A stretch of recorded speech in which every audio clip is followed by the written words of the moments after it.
Hello students, आज मैंने videos की सीरीज़ में एनसीईआरटी के कुछ क्वेश्चंस कवर किए हैं जो कि आपके लिए काफ़ी अच्छे रहने वाले हैं। आप जानते हैं कि हमेशा ही आरपीएससी ने एनसीईआरटी के क्वेश्चंस को काफ़ी अच्छा वेटेज दिया है। देखिए यहाँ पे हिस्ट्री का ये फर्स्ट क्वेश्चन जो मैं लेके आई हूँ वो है होमो सैपियंस से क्या अभिप्राय है। तो होमो सैपियंस एक वैज्ञानिक नाम है जिसका अर्थ होता है प्राज्ञ या चिंतनशील मानव। होमो का और सैपियंस दो शब्दों से मिलके बना है, जो कि होमो का अर्थ होता है यहाँ पर आपके मानव से और सैपियंस का अर्थ होता है यहाँ पर आपके एक बुद्धि या चिंतन से। तो दोनों को मिलाकर जो शब्द बनता है वो कहलाता है होमो सैपियंस, यानी प्राज्ञ या चिंतनशील मानव, जो कि आज के आधुनिक मानव होमो सैपियंस ही कहे जाते हैं। आप और हम लोग जो हैं, जिनके पास अपनी बुद्धि है, अपना चिंतन है, हम लोग होमो सैपियंस में आते हैं। मेसोपोटामिया शब्द का क्या अर्थ होता है? नेक्स्ट क्वेश्चन पर कह रहा है कि मेसोपोटामिया का जो शाब्दिक अर्थ है वो है दो नदियों के बीच की भूमि। नेक्स्ट क्वेश्चन देखें, हादजा लोग कौन होते थे और ये कहाँ निवास करते थे? तो हादजा लोग जो थे वो पूर्वी अफ्रीका में, ध्यान रखें, हादजा लोग जो थे वो पूर्वी अफ्रीका में। अगर आपसे कॉन्टिनेंट पूछा जाए तो पूर्वी अफ्रीका, अगर पठार पूछा जाए तो सेरेनगटी पठार, और झील पूछी जाए तो सेरेनगटी पठार के पास अय्यासी झील का किनारा।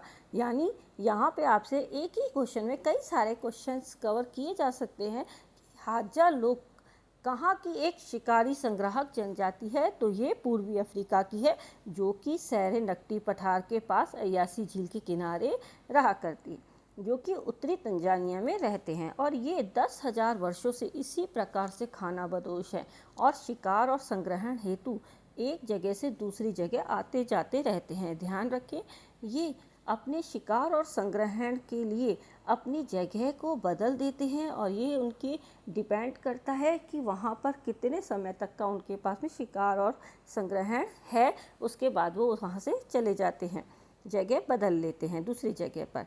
फिर नेक्स्ट क्वेश्चन देखिए, चार्ल्स डार्विन की प्रसिद्ध पुस्तक का नाम क्या है? चार्ल्स डार्विन की जो प्रसिद्ध पुस्तक है वो on the origin of species, जो कि उन्होंने 1859 में लिखी थी। अब आप यहाँ देखें कि जो चार्ल्स डार्विन है वो 1809 से लेके 1882 तक जिनका जीवन काल रहा, ये एक अंग्रेज प्रकृतिवादी थे। ये प्रसिद्ध पुस्तक जो कि कौन सी, on the origin of species, ठीक है, इस पुस्तक में उन्होंने अपने आधुनिक विचार रखे हैं कि पृथ्वी पर जीवन किस तरह विकसित हुआ। और डार्विन ने यहाँ पर इस पृथ्वी पर जीवन जो विकसित हुआ है उसके लिए तर्क भी दिए हैं कि जो प्रकृति में आज हमारे पास विभिन्न प्रकार की प्रजातियां हैं वो किसी दैवीय डिज़ाइनर के कारण नहीं है, वो किसके कारण है, बल्कि प्रकृति द्वारा चयन करके विकास किया गया था, उसने ही जीवों को बनाया है। तो यहाँ पे उनका जो विचार था वो कैसा था, प्रकृतिवादी। और ये इनकी जो प्रकृतिवादी विचार को ही इन्होंने इस बुक में शो किया है। देखिए नेक्स्ट क्वेश्चन, मानवतावादियों के अनुसार आधुनिक युग की शुरुआत कब हुई थी? तो मानवतावादियों के अनुसार आधुनिक युग की शुरुआत जो है वो 15वीं शताब्दी के, या ये कहे कि 15वीं सदी के अंत में मानी जाती है। कई बार 15वीं सदी के अंत भी आता है और कई बार 16वीं शताब्दी के प्रारंभ में। दोनों का अर्थ लगभग सेम ही है, क्योंकि बिल्कुल 15वीं सदी के अंत में और या फिर 16वीं शताब्दी के शुरुआती दौर को कहें तो वो भी 15वीं सदी का अंत होता है। तो दोनों ऑप्शन आपको कभी दिख सकते हैं, तो जो आपके आए वो 15वीं आए तो 15वीं पे टिक करें, और अगर आपके 16वीं का प्रारंभ आए तो 16वीं के प्रारंभ में आए, पर अगर एक ही है तो सिर्फ 15वीं पर टिक करें। नेक्स्ट क्वेश्चन आता है, मेसोपोटामिया के लोग लिखने के लिए किसका प्रयोग करते थे?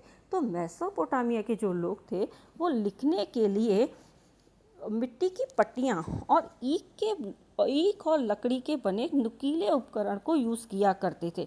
यहाँ ध्यान दें कि जो मिट्टी की पट्टियाँ बनाई जाती थी उनके द्वारा अपने जो भी उन्हें लिखना होता था लेख वगैरह के लिए, उस पर वो एक ईख या फिर लकड़ी भी यूज़ होती थी, ज़्यादातर ईख का आता है नाम, कि ईख के द्वारा वो क्या करते थे, नुकीले नुकीले उपकरण बनाते थे, जैसे कीलें होती है ना, उस टाइप के वो उपकरण बनाते थे, जिससे को कि वो क्या करते थे, उससे अपने जो भाषा है उसको लिखा करते थे।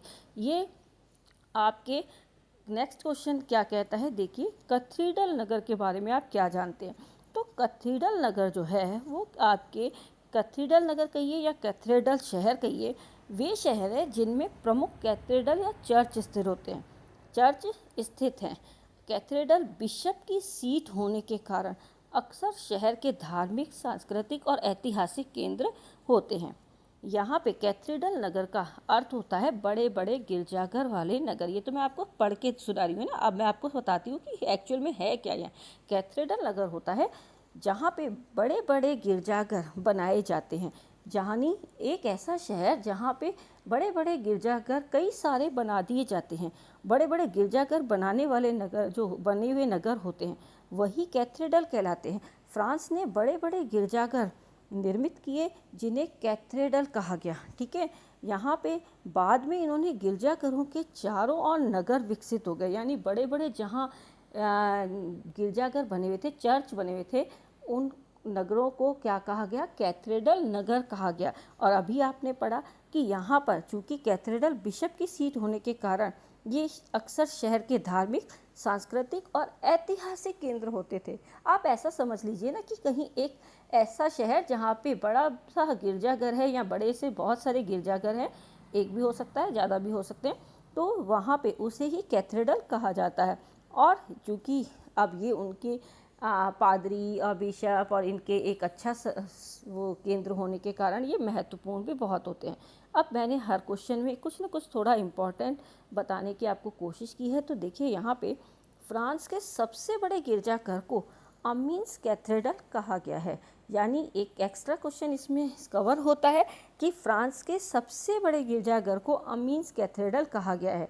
ठीक है, तो ये कैथेड्रल क्या होते हैं, आपके गिरजाघर, और ये गिरजाघर से जो बने हुए नगर है जहाँ बड़े बड़े गिरजाघर फ्रांस द्वारा बना दिए गए थे, और फिर उनके बाद जब नगर बन गए तो वही कैथेड्रल नगर बन गए।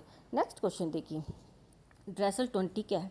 तो ड्रेसल 20 एक विशेष प्रकार का आपके एम्फोरा है, रोमन एम्फोरा, जिसका उपयोग मुख्य रूप से स्पेनिश जैतून के तेल को ले जाने के लिए किया जाता था। आपको यहाँ एक बर्तन भी दिख रहा है जिसको मैंने पिक्चर में कवर किया है। देखिए ये एक बर्तन है ना, आपने अपने यहाँ पे भी जैसे सुराही वगैरह का देखा है, उसी टाइप का कुछ बर्तन है जो कि उस समय पर रोमन, या ये कहें कि उस समय पर स्पेनिश जैतून तेल को ले जाने के लिए विशेष रूप से इसको काम में लेते थे, निर्यात करने के लिए। और तीसरी शताब्दी के मध्य में ये व्यापक रूप से प्रयोग में लाया जाता था। अम्फोरा एक प्रकार का प्राचीन बर्तन था जिसका उपयोग तरल पदार्थों को भरने के लिए किया जाता था।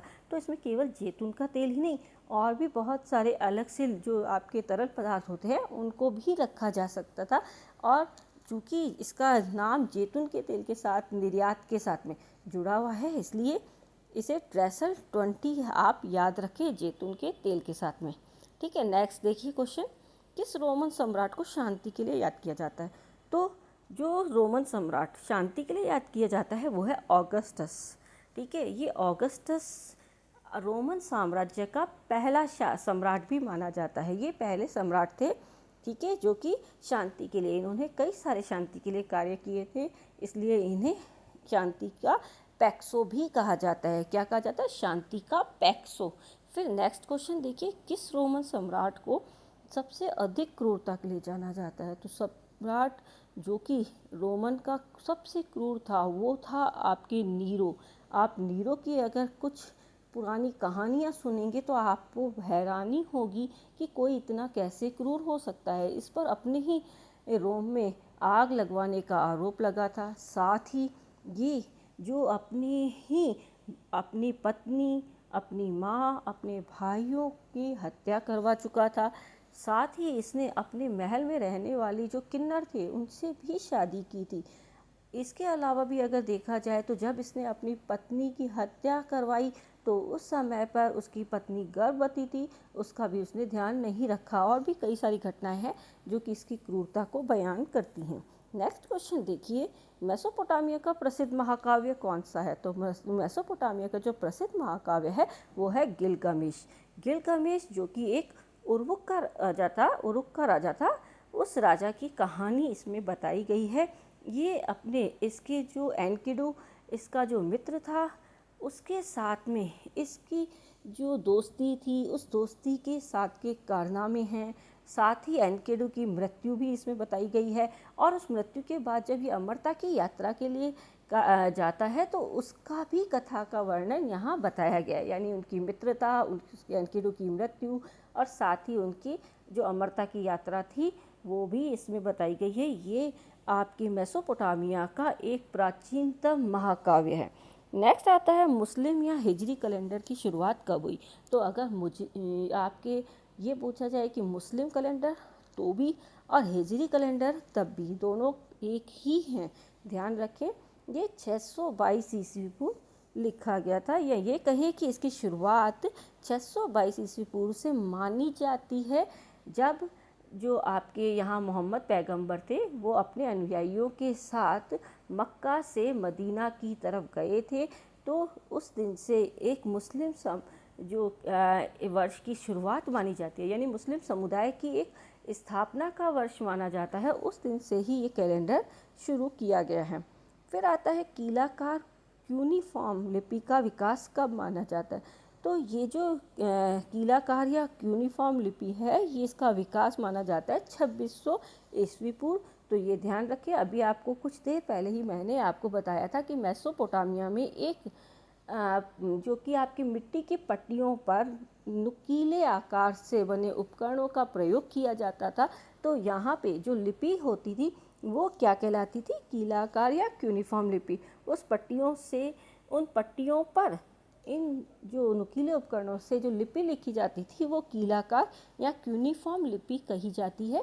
तो ये कहाँ की लिपि है, मेसोपोटामिया की लिपि है, जो कि अपने आप में एक महत्वपूर्ण स्थान रखती थी उस समय पर।